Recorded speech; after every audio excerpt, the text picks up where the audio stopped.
Hello guys, আসসালামু আলাইকুম। আজকে আমি চলে এসেছি একটা বার্থডে ব্লগ নিয়ে। তো আমার ছোটো বোনের বার্থডে ছিল, তো সেই উপলক্ষে এখানে রান্নাবান্না চলতেছে। বেসিক্যালি রান্নাবান্নার আয়োজন চলতেছে। তো ফ্রোজেন কিছু গাজর ছিল, সেই গাজরগুলা আর একদম টাটকা কিছু সবজি, পেঁয়াজ আর হচ্ছে রসুন, এগুলো কুচিয়ে রেখেছে আম্মু ভেজিটেবল কারি করার জন্য। সাথে এই যে কাঁচামরিচও আছে। তো বেসিক্যালি অত হাইফাই কোনো আয়োজন আমরা করিনি। লকডাউনের পর থেকে আর ওরকম কিছু করা হয় না। আর সামনে ওর এইচএসসি এক্সাম, সো বাসায় আমরা ছোটোখাটো একটা আয়োজন করি। এদিকে হচ্ছে চিকেন ফ্রাই ম্যারিনেট করার পালা। চিকেন ফ্রাই ম্যারিনেট করলাম, আর চিকেন ফ্রাইটা আসলেও অনেক মজা হয় যেভাবে বাসায় আর কি করে। স্পেশালি আমার ছোটো বোনের হাতের, যার বার্থডে, তার হাতের চিকেন ফ্রাই অনেক ভালো হয়। আর তাকে দিয়ে না করায় এবার আর কি আব্বু ম্যারিনেট করেছে, আর আব্বুর হাতেরটা অনেক মজা হয়। আম্মু এখানে চুলায় বসায় দিচ্ছে ভেজিটেবল কারির জন্য। তো কারির একটা ঘটনা হয়েছে যে কারিতে কিন্তু আমরা সবসময়, আমি যেই প্রসেসে করি সেই প্রসেসে সস, সয়া সস অ্যাড করি। এই দিন একটু ব্যতিক্রম হয় ঘটনাটা, কেননা এই দিন হচ্ছে ভেজিটেবল কারিটা পুরোটা আম্মুর উপর দায়িত্ব ছিল। তা আম্মু যেটা করেছে সেখানে হচ্ছে কর্নফ্লাওয়ার আর হচ্ছে ডিম, একটা ডিম নিয়ে ভালো মতো ফেটে এই ভেজিটেবলগুলো যখন নরম হয়ে আসে তখন এই ভেজিটেবলের সাথে অ্যাড করে দেয়। বাট আম্মু সস আর সয়া সস অ্যাড করে না, যেটা এখন দেওয়ার কথা ছিল। ঠিক আছে, তো পরে আম্মু মনে করেছে যে পরবর্তীতে দিবে। আর এটার সাথে দুধও অ্যাড করেছে। একসাথে সামান্য পরিমাণ চিনি, দুধ আর কর্নফ্লাওয়ার মিক্স করে দেন এটার সাথে অ্যাড করেছে। আর পরবর্তীতে একটা গোটা ডিম ভালোভাবে ফেটে দেন এটার সাথে অ্যাড করে দেয়।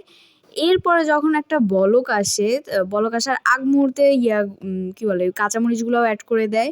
আর বাদবাকি ভেজিটেবল তো ছিলই, কিন্তু যেহেতু সস আর সয়া সস অ্যাড করতে ভুলে গেছে, সেটা পরবর্তীতে দিতে চেয়েছিল। বাট আমি যখন একটা বলক আসার পর ট্রাই করে দেখি, ওইটার টেস্ট আমার কাছে অনেক ভালো লাগে। তো আমার কাছে মনে হয়েছে যে চাইনিজ রেস্টুরেন্টের মতো তো হয়নি, বাট বিয়ে বাড়িতে যে ভেজিটেবল কারিটা দেয় অনেকটা ওরকম হয়েছে। তা আমি নিষেধ করে দিলাম যে যাতে এটার চেঞ্জ না করে বা এটাতে সস সয়া সস অ্যাড না করে। এদিকে আমার পোলাও রেডি হয়ে গিয়েছে। পোলাওয়ের সাথে বেরেস্তা দিয়ে বাটির মধ্যে নিয়ে সুন্দর করে দিলাম। আর দেন চিকেন ফ্রাই কোটিংয়ের পালা। তো শুকনা শুকনা চিকেন ফ্রাই কোটিং করছি। আর এইদিকে আমার বড় আপু, ওকে ও মিষ্টি গিফট করেছে বার্থডে গিফট উপলক্ষে। তো মিষ্টিটা এত মজা ছিল ওইটা। আর এই মালাইকারি মিষ্টিটা না আমার পার্সোনালি পছন্দ না, বাট এটা অনেকে অনেক পছন্দ করে। তো যাই হোক, আমার কারি আর পোলাও তো রেডি, আর আস্তে ধীরে চিকেন ফ্রাইটাও ভাজা হয়ে গিয়েছে। জাস্ট একটা ফুল প্লেটার। তো এরপর আমি জাস্ট এগারলি ওয়েট করতেছিলাম যে কখন খাবো, কখন চিকেন ফ্রাইটা হবে। চিকেন ফ্রাইটা একদম লাস্টে ভাজা হয়েছিল, অনেক মজা হয়। স্পেশালি বেশি করে সয়া সস আর টেস্টিং সল্ট ইউজ করলে ভিতরে যে জুসিনেস অ্যান্ড টেন্ডারনেসটা থাকে, এত ভালো লাগে। জাস্ট খেয়ে অনেক তৃপ্তি পেয়েছি। আর এরপরে বার্থডে কেক, টেস্টি ট্রিট থেকে কেকটা কিনেছি। এত মজা কেকটা, এত মজা। এর আগেও খেয়েছিলাম, অনেক ভালো লাগে কেকটা। সো একটু এইচবিডি দিয়ে একটু ট্রাই করলাম ঢং টং করার। গত বছরের বার্থডেতে অনেক সুন্দর করে ডেকোরেট করেছি, বাট এই বছর না ওকে সারপ্রাইজ দেওয়ার মতো সিচুয়েশন ছিল না।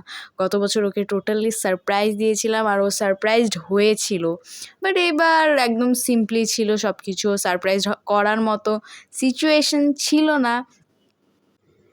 সো এই তো সুন্দর করে, আমার কাছে ভালোই লাগে এইভাবে মোম দিলে, একটা অন্যরকম একটা ভাইব ক্রিয়েট হয়, ভালো লাগে। মোমটা একদম গুলে গুলে পড়তেছিল। সো আর বেশি দেরি না করে তাড়াতাড়ি কেক কাটিং করাই।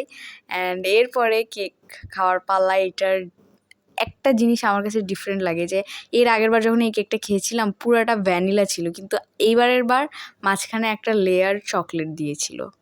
সো ওভারঅল এই পার্টটুকু অনেক ভালো কাটে।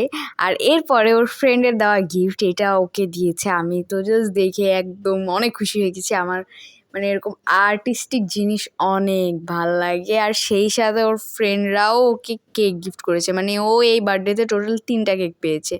আর এই যে এই কেকটা হচ্ছে সিএফসি থেকে, আরেকটা কেক ছিল যেটা টেস্টি ট্রিট থেকে নিয়েছিল ওরা। সো মোট 2টা কেক পাওয়াতে মানে ওরা ওই রেস্টুরেন্টে বসে যে পিৎজা যখন খায় তখন শেষ করতে পারেনি, তাই একটা কেকের হাফ নিয়ে চলে আসে বাসায়। সো এই ছিল ওভারঅল বার্থডের এক্সপিরিয়েন্স, গিফটস সব কিছুই ভিডিওতে দেখালাম। আর একটা বিষয় শেয়ার করব যে আমি যে vegetable curry, fried rice and chicken fry যেই প্রসেসে রাঁধি অনেক মজা হয় অনেস্টলি স্পিকিং। আর সেটার একটা ভ্লগ আছে, ফুল ভ্লগ, এটা আমি ডিসক্রিপশনে লিঙ্ক দিয়ে দেবো, অবশ্যই আপনারা ওইটা দেখে আসবেন। সাবস্ক্রাইব করতে ভুলবেন না। আল্লাহ হাফেজ।